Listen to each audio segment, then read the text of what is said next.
All right, so today we're doing a deep dive into Adobe Inc., the company behind Photoshop and Acrobat and like a ton of other stuff.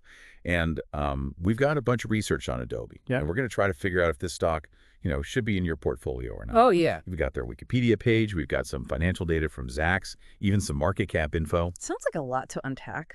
It is. And by the way, did you know that Steve Jobs almost bought Adobe way back in the 80s? Really? Yeah. They also had this huge security breach a few years ago. Mm. And of course, everyone's got an opinion about their subscription-only Creative Cloud. Right. But let's start at the beginning. How did this whole company even get started? Well, Adobe was founded in 1982 by two guys named John Warnock and Charles Geschke, former Xerox PRC employees. Mm. And get this, they started the company in a garage. A garage. Yeah. So like a classic tech startup story. But Yeah. What were they actually making back then? Their first big product was a printing software called PostScript. It really kind of revolutionized desktop publishing, especially when Apple came out with the laser writer. So they were like on the ground floor of the whole desktop publishing revolution. Absolutely. And then they went on to develop Illustrator. Uh-huh. And then they made some really smart acquisitions, like they brought in Photoshop Wow. and PageMaker. Yeah, they really snagged some of the biggest names in design software. That's quite a portfolio. Speaking of their products, what are like the major ones today? Well, I mean, their flagship is definitely Creative Cloud. That's got all the big ones like Photoshop, Illustrator, InDesign, Premiere, Pro, After Effects. Right.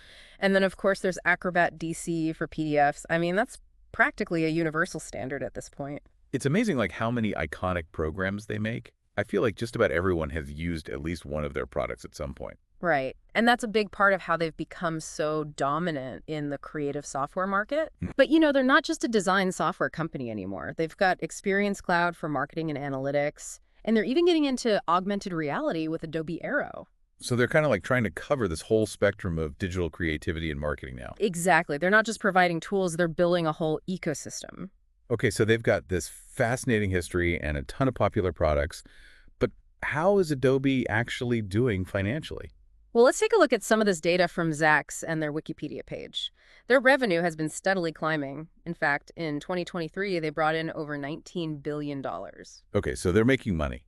But what's the catch? Well, Zacks currently has them at a rank 4, which basically translates to a sell rating. Whoa, hold on, a sell rating? That doesn't sound so good. Well, it's important to understand what that really means. It's kind of a short-term indicator, based on what analysts think the stock might do over the next 1 to 3 months. So not necessarily a deal breaker for someone who's like a long-term investor? Exactly. I mean, for long-term investors, other factors are much more important. Things like historical performance, their strategic direction, their innovation. That makes sense. So the Zacks rating might raise a flag for some people, but it's not the whole story. Not at all. We need to dig deeper into their financials to get a clearer picture. All right, let's do that. What else can you tell us about their financial performance? Well, according to Zacks, their projected EPS growth is actually pretty promising, and their historical cash flow growth has been really strong, but they do have a pretty high valuation right now, based on metrics like their price-to-sales ratio. So even though they're making money and growing, the market might be pricing their stock a little high. That's one way to look at it. This is already getting complicated. Maybe we should step back for a second and look at their position in the market. Good idea. Let's talk about market share and competition. I mean, when it comes to design software, Adobe is like the undisputed champ. They've been the gold standard for decades. But, that doesn't mean they don't have any competition. So who are they up against these days? Well, new players are popping up all the time, offering cloud-based alternatives, often at lower prices. And then, of course, there's Figma. Ah, yes, the $20 billion deal that fell through. Exactly. Figma is a collaborative design platform, and it was seen as like a real threat to Adobe's XD software. And the fact that regulators actually blocked that acquisition over antitrust concerns, I mean, that really says something about Adobe's existing market power. But it also shows that they're not afraid to, make big moves to stay on top. Oh, absolutely. Which brings us to their innovation pipeline. Adobe isn't just sitting back and relaxing. They're pushing boundaries with new technologies, especially in things like artificial intelligence and augmented reality. Yeah, didn't they do some interesting stuff with Adobe Aero, their AR platform? Yes. And remember, Adobe Stock, their microstock agency. They acquired Fotolia a few years ago, and they've been steadily building up that platform. It's clear that they're creating multiple revenue streams, beyond just software licenses. Speaking of revenue, let's talk about their services business. I know the switch to a subscription model with Creative Cloud was kind of controversial. Oh, definitely. It sparked a lot of debate about things like pricing and accessibility and the long-term value for customers. But wasn't it like a financial home run for Adobe? Yeah, I mean, from a business standpoint, absolutely. Recurring revenue from subscriptions is so much more stable than traditional software licenses. So it's like having this built-in customer base. Yeah. As long as people keep paying those monthly fees.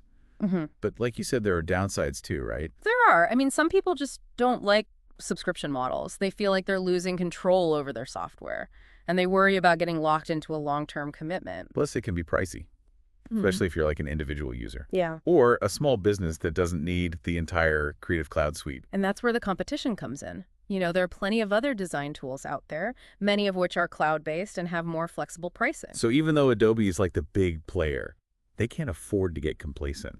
Right. They have to keep innovating, keep adding value, and keep their customers happy if they want to hold on to that market share. It's a constant race to stay ahead of the curve in the tech world. Mm. Speaking of staying ahead, we've talked a lot about their financials and market position. But what about the bigger picture? Like, what kind of impact does a company like Adobe have on the economy as a whole?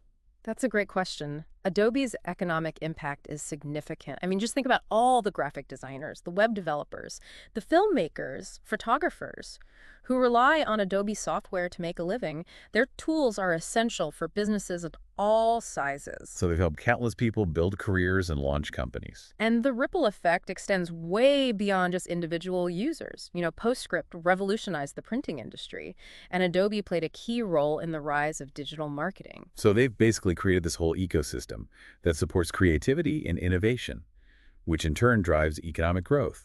Exactly, and they're continuing to expand their reach through acquisitions, like Magento for e-commerce, Marketo for marketing automation, Workfront for project management. They have a global presence, with offices and employees all over the world, contributing to local economies and fostering international collaboration. It's more than just their financial performance then. Their overall economic impact is something that investors need to consider. Absolutely. It adds another layer to understanding Adobe as a company and its potential for long-term value creation. Now, circling back to something you mentioned earlier about the subscription model, it's been a financial win for Adobe, but there are two sides to that coin. Yeah, I remember when they first launched Creative Cloud, people were really upset about having to pay a monthly fee. For software, they used to just buy outright. It was a huge shift. But for Adobe, recurring revenue from subscriptions is much more predictable and stable than traditional software licenses. So it makes sense from a business perspective. But what about from the customer's perspective? That's the key question. Some people just don't like the subscription model. They feel like they're losing ownership and control over their software, and the costs can really add up over time. And that opens the door for competitors who are offering more flexible, more affordable options. Exactly. Adobe has to carefully weigh the financial benefits of subscriptions against the potential impact on customer satisfaction and competition. So they're kind of walking a tightrope with that strategy. They are. But before we move on, there are a couple of other financial moves we should touch on, specifically dividend policy and share buybacks. All right, let's dive into those. What can you tell us about Adobe's dividend history?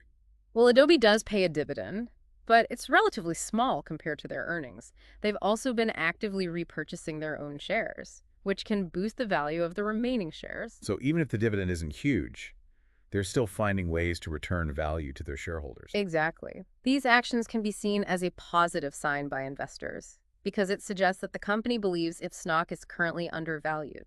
Okay, so we've covered a lot of ground here. Their history, their products, their financials, their market position, even their economic impact.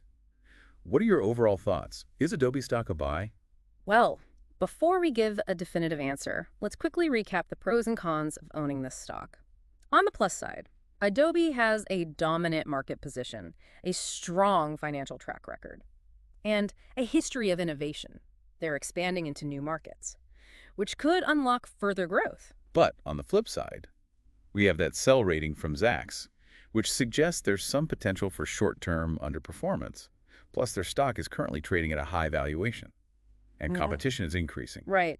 And we have to remember that the tech landscape is constantly evolving. What works today might not work tomorrow. So it's kind of a mixed bag. There's a lot to like about Adobe, But there are also some valid concerns for investors to consider. Exactly. And ultimately, the decision to invest in Adobe comes down to your individual investment goals, Yeah. your risk tolerance, and how confident you are in their long-term vision. So it's not a simple yes or no answer. It rarely is with complex companies like this. Well said. I think we've given our listeners a lot to think about. But before we wrap up this deep dive, there's one final question we need to address. So we've talked a lot about Adobe, their journey from this garage startup to this global powerhouse. We've covered their financials, their products, even their impact on the economy. But like the big question is, what does the future hold for Adobe? Yeah, that's the million-dollar question for any investor, isn't it? Can this giant keep innovating fast enough to stay ahead in, this constantly changing tech I landscape? mean, they've got this incredible track record, right? Adapting from print to digital, building this loyal user base of millions of professionals. Right. But the tech world is notorious for disrupting, even the most established players. Remember, Adobe even had to back down from that massive Figma acquisition because regulators saw it as a threat to competition. Yeah, it's a tough balancing act. Staying big enough to dominate, but not so big that you stifle innovation. And that's where their innovation pipeline becomes so crucial. Are they investing in the right areas? Can they anticipate what creative professionals will need next, not just follow trends? Well, I mean, their recent moves into 3D, augmented reality with Adobe Aero, even that Adobe stock platform, it suggests they're trying to diversify and explore new avenues. And their acquisition of Workfront shows they're thinking about the whole creative workflow, not just the individual tools. So they're not standing still, but is it enough to stay ahead of the curve? That's what makes this such a fascinating case study for investors, You have this legacy of success, but also this constant pressure to reinvent yourself in the tech world. So as we wrap up our deep dive into Adobe, here's a thought-provoking question for you, our listener. Imagine Adobe 10 years from now. What does that company look like? Are their core products still the industry standard? Have they successfully transitioned into these new markets like AR and e-commerce? And most importantly, have they managed to navigate those competitive and regulatory challenges while staying true to their creative roots? The answers to those questions will determine whether Adobe remains a stock worth owning, and only time and careful analysis will tell. And that concludes our deep dive into Adobe. We hope you found this exploration insightful and maybe even sparked some ideas for your own investment strategy. Don't forget to subscribe to our YouTube channel and let us know in the comments what other stocks or topics you'd like us to unpack. Until next time, happy investing.